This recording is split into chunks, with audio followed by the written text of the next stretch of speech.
foster love and fraternity to our neighbors, and who welcome us here from camp to castle, and foster help to helpless and hope to hopeless.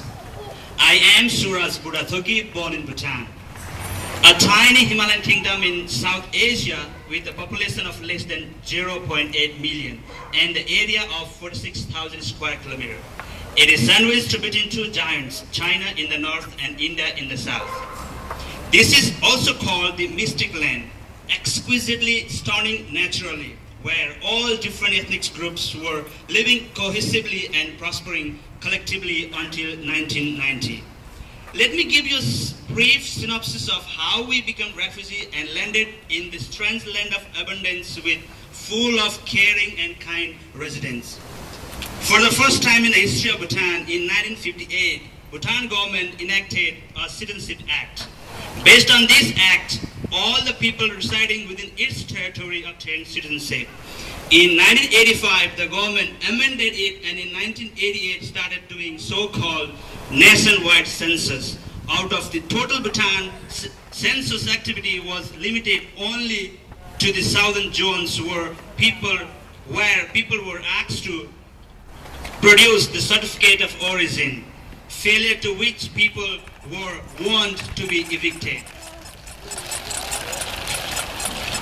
Considering non-citizen, policy of one people, one nation, repressive introduction of dress code, green belts project in our arable land, burning of our language book in the school, shutting down of schools from southern Bhutan, ceasing to practice our culture and religion, taking our females, daughters to their police army camp for sexual activities were common inhuman atrocities which led us to turn to bay with democratic movement in 1990.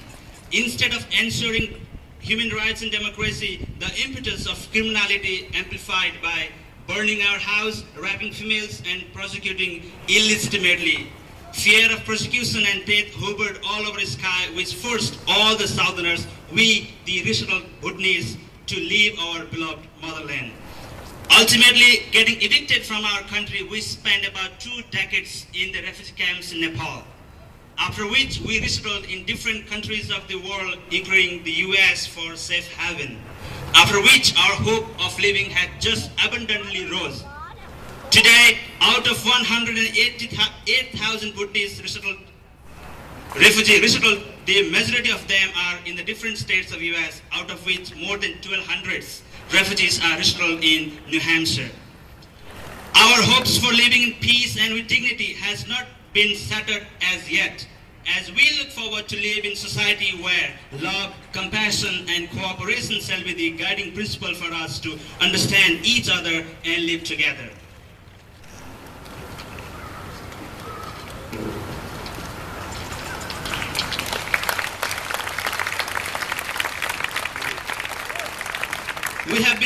We have been welcomed, helped, supported, and protected by the good and great people, government agencies, concerns, and local communities to the extent of individuals till date. We have been trying our best possible integration and be the national contributors and good assets to the country.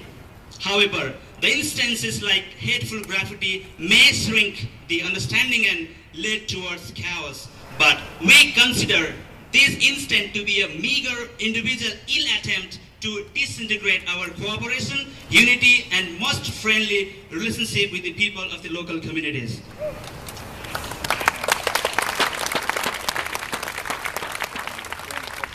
This incident reminds me about my past experiences that we gone through back in the country of origin.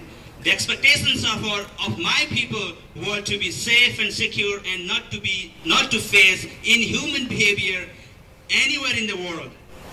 Because hatred is not the solution for peace and prosperity in human society. Love and compassion, mutual respect, and cooperation would be effective tools for us to walk towards the path of better, brighter, and safer future where we can live in peace and happiness.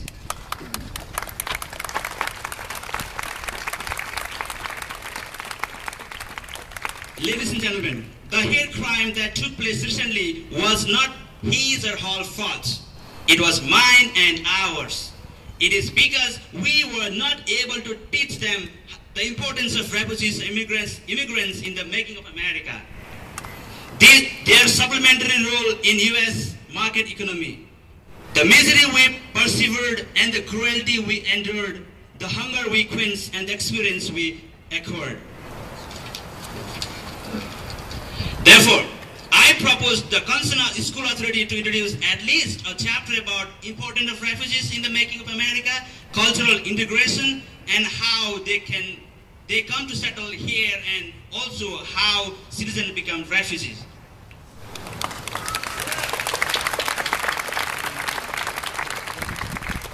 We are not here to hate the hatred.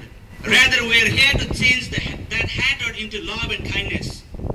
We are also not here to defame any famous element, but join hands to elevate every individual towards prosperity.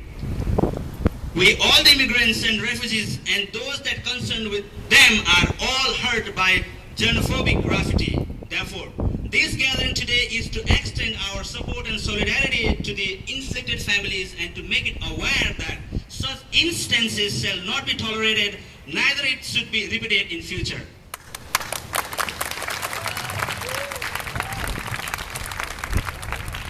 On behalf of my community, I reiterate to live in greater unity, to work in cooperation for comprehensive peace, prosperity, and happiness in New Hampshire community here and to all the nation. Thank you all.